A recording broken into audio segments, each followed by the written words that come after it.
J'ai fait le tour des films d'horreur, j'en trouve plus à regarder. Il y a L'exorcisme d'Anna Grace qui est pas mal. C'est un film de Didieric Van Roytjen et ce film américain est sorti en 2018. Il dure combien de temps? Il dure 1h25, il est disponible sur Netflix. C'est un film avec Shay Mitchell, Stana Katic, Grey Damon et Kirby Johnson. Ça a l'air trop bien, tu peux m'en parler un peu plus?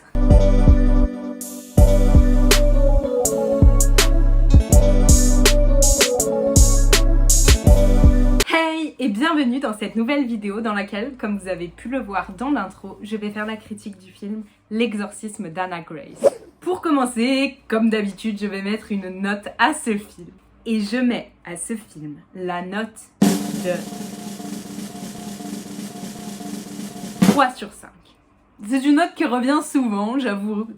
Voici un petit résumé de ce film. Une ex-policière déchue en désintoxication accepte un travail dans la morgue d'un hôpital, l'hôpital où elle se soigne. Un jour, un corps sévèrement mutilé lui est confié. La jeune femme assiste alors à une série de meurtres qui la conduira à affronter une entité démoniaque. Comme au début de chaque vidéo, petit disclaimer. Tout ceci est mon humble avis et vous avez le droit de ne pas être d'accord avec moi. Vous pouvez d'ailleurs me faire part de votre avis dans les commentaires, commencer une discussion, un débat. Mais le tout dans le plus grand respect des opinions de chacun. D'ailleurs, en cas de petite discussion, petit débat, j'y participerai volontiers. Maintenant, nous allons passer à la critique pure et dure de ce film. Ce film est rempli de suspense et ce, dès le début. L'atmosphère est lourde, angoissante, sombre. Le fait que la majorité du film se déroule dans une morgue renforce ce sentiment d'angoisse. Les morgues restant un lieu associé à la mort, sans blague Léa,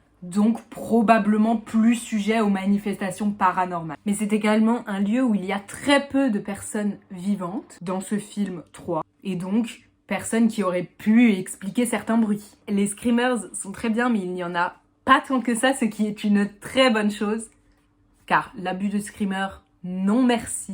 La possession présente dans ce film est très différente des possessions présentes dans d'autres films, comme L'exorcisme d'Emily Rose, le plus connu. Et ce par le fait que ce démon est très puissant et tellement puissant qu'il est encore attaché à Anna malgré qu'elle soit décédée. Et ceci le fait continuer de se manifester après la mort de la jeune fille. Le film commence d'emblée sur une scène effrayante, voire même choquante, car c'est la scène de l'exorcisme. Exorcisme qui ôtera d'ailleurs la vie de plusieurs personnes. Habituellement, mon problème avec les films d'horreur, c'est que j'en regarde tellement qu'ils ne me font plus peur, à part durant certains screamers bien réalisés. Or, là, j'ai eu peur durant tout le film. Le suspense était si intense que j'étais prise dans le film et je ne me suis pas ennuyée. Bonne nouvelle, parce que bon, on regarde pas un film pour s'ennuyer, quoi. Le film a beau durer 1h25, ce qui est assez court pour un long métrage, je trouve qu'on perd toute notion du temps. Et après avoir fini de le regarder, je pensais que le film était beaucoup plus long que ça. Ce n'est pas péjoratif, mais plus au vu des nombreux événements et rebondissements présents dans ce film. La condition psychologique du personnage principal, Megan, interprétée par Shay Mitchell, nous fait douter de ses perceptions, de ce qu'elle voit, de ce qu'elle entend au début du film, pour 2 raisons. La première, c'est que vu qu'elle est seule et qu'elle est un peu la narration du film, on a seulement accès à ses émotions, ses pensées, ses peurs, ses doutes. Et on ne peut donc pas comparer ses perceptions à elle à celles d'autres personnages. La seconde est due au fait que depuis le début du film, on la voit un peu sur ses gardes et un peu paranoïaque. On apprend d'ailleurs qu'elle a des hallucinations dues à un certain trauma que je ne citerai pas parce que sinon je vous spoilerai. Et c'est pas trop le but de la vidéo. Les personnages sont très attachants, mis à part Anna, bien sûr. Maintenant, la fin n'avait pas l'air d'une fin ouverte, ce que je trouve un peu dommage, parce qu'une fin ouverte aurait pu prolonger le suspense et la peur du spectateur. Maintenant, on va passer à la critique sur les plans et montage. Les plans sont très bien réalisés, la luminosité et l'atmosphère sont très effrayantes et renforcent le suspense. La présence de plans séquences et d'un ou deux effets vertigo, des manières de filmer presque typiques du film d'horreur, ça lie très bien au son qui renforce cette atmosphère lourde et stressante. Il y a également des gros plans sur le personnage principal qui permettent au spectateur de se mettre à la place de Megan, mais qui également sert à nous faire douter au début des perceptions de celle-ci. Maintenant, il est vrai qu'en plus des plans et du montage, ce qui renforce cette atmosphère, c'est le lieu et le moment auquel se déroule l'histoire, c'est-à-dire la nuit dans une morgue. Maintenant, nous allons passer à ma partie préférée de la critique, celle du jeu des acteurs, mais dans ce film, elle sera assez courte puisque pour moi, ce n'est pas le jeu des acteurs qui a fait le charme de ce film. Nous allons commencer par Megan, interprétée par Shay Mitchell, et étant le personnage principal. Shay joue très bien la fille perdue dans sa vie, victime d'un trauma, qui a du mal à se relever, mais elle joue également très bien la femme forte, qui prend sur elle malgré le fait qu'elle ait peur. Elle joue également très bien la femme au grand cœur qui se soucie des autres. Son personnage est très attachant, et heureusement que le personnage de Megan est ex-policière, car c'est peut-être ça qui l'a sauvée à certains moments. Premièrement, du fait qu'elle sache manier une arme, mais aussi dû au fait qu'elle ait su faire des recherches sur le cadavre d'Anna Grace et trouver des incohérences. Shay joue donc également très bien la policière, surtout dans des flashbacks. Et elle joue également très bien le personnage en dépression,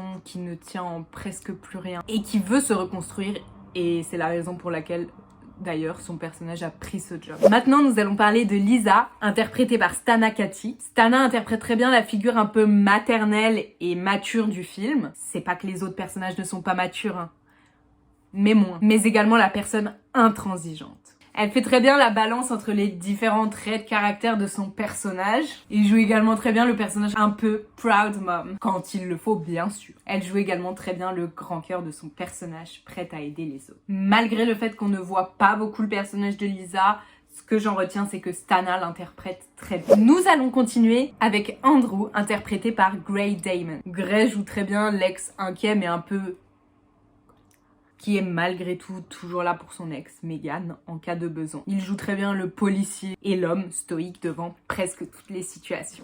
Maintenant, nous allons passer, pour finir, à Anna, interprétée par Kirby Johnson. Kirby joue extrêmement bien la personne possédée. La puissance de ses cris, la manière dont elle se débat et ses expressions faciales et corporelles sont bluffantes. Alors je suis pas allée vérifier, peut-être que dans certaines positions elle avait une doublure. Le make-up qui lui a été effectué afin de l'enlaidir a été fait à la perfection. Donc ça, c'est pas sur elle mais plus sur les maquilleurs, mais quand même, je voulais le souligner. Maintenant, comme pour les autres acteurs, en fait j'ai pas grand chose à dire sur elle, car ce qui fait réellement l'âme du film, c'est l'ambiance, les plans, le montage, l'atmosphère en fait. À mon sens, dans ce film, le jeu des acteurs n'avait pas une place énorme. Pour conclure, c'est un film très original de par sa trame, et ce film contient pile le bon nombre de screamers. Il y en a ni trop ni pas assez, et la manière dont il est filmé est exceptionnelle. Le suspense est très présent et on a peur que quelque chose se passe à chaque instant, malgré le fait que les screamers ne soient en fait pas si nombreux. On est tellement dans le film que l'on perd toute notion du temps, et ça pour moi ça fait partie de la définition d'un bon film d'horreur, et d'un bon film tout court d'ailleurs. Et les acteurs jouent bien. Maintenant, ils font partie de ce qui rend ce film un bon film, mais ils ne font pas tout du tout. Si cette vidéo t'a plu, n'hésite pas à mettre un petit pouce en l'air, à commenter si tu as vu le film, si tu l'as pas vu mais que tu as des questions. Vous pouvez trouver un lien pour voir le film en barre d'infos, c'est le lien Netflix. Et sinon, je vous dis à la semaine prochaine pour une prochaine vidéo. Ah oui, petit message de la fin. N'hésitez pas, si vous voulez, me donner des suggestions de vidéos à faire, à le mettre également dans l'espace commentaire. Allez, bye!